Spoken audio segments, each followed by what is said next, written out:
కూకట్పల్లిలో బీఆర్ఎస్ శ్రేణులు ఏర్పాటు చేసిన ఫ్లెక్సీల తొలగింపుపై ఎమ్మెల్యే మాధవరం కృష్ణారావు మండిపడ్డారు. కాంగ్రెస్ పార్టీ నేతలు ఏర్పాటు చేసిన ఫ్లెక్సీలు తొలగించకుండా బీఆర్ఎస్ వారి ఫ్లెక్సీలు తొలగించడం ఏంటని ప్రశ్నించారు.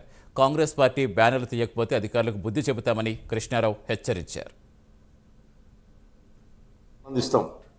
ఒక బ్యానర్ ఏ పార్టీ కట్టొద్దు అన్నటువంటి జీవో తీయండి, ఆనందిస్తాం తప్ప కక్షగా ఓరించి మాకున్నటువంటి అభిమానులను నిరుత్సాహపడే విధంగా మీరు చేస్తూ ఉన్నారు. ఇది మంచిది కాదు. మీరు అనుకుంటున్నారేమో మా ఫోటోలు లేకుండా చేస్తారని మీరు అనుకుంటారేమో బిడ్డ, మీకు కూడా తొందరలోనే మీకు ఈ గతిగా ఇంకా భయంకరంగా గతి పడుతుంది.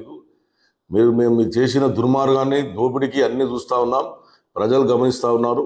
అన్నీ ఎవరుండే ఆ ప్రభుత్వంలో ఎట్ల పనులైనాయి, ఈ ప్రభుత్వంలో ఎట్ల పనులైనాయి. కనీసం ఒక పైసా పనిచేయకుండా, కనీసం ప్రజలకు ఉన్నటువంటి విశ్వాసాన్ని ఏదైతే హామీలు ఇచ్చినటువంటి నెరవేర్చకుండా 2,000 రూపాయలు 4,000 పింఛన్ ఇస్తా అని చెప్పి మాట తప్పినటువంటి దొంగలు మీరు ఇవాళ ఈ రకంగా చేస్తూ ఉన్నారు. చేయండి, కాదంటలేదు. మీ చేత ప్రభుత్వం ఉంది, మీ చేత పోలీస్ యంత్రాంగం ఉంది, ఆఫీసర్ చేయండి. కానీ అందరికీ ఒక న్యాయం ఉండాలి.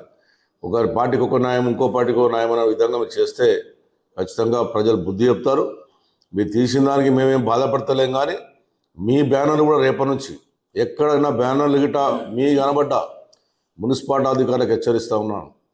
మా ఒక్క బ్యానర్ మీరు తీసేశారు, ఓకే, మీకు నిర్ణయం వచ్చిందంటారు.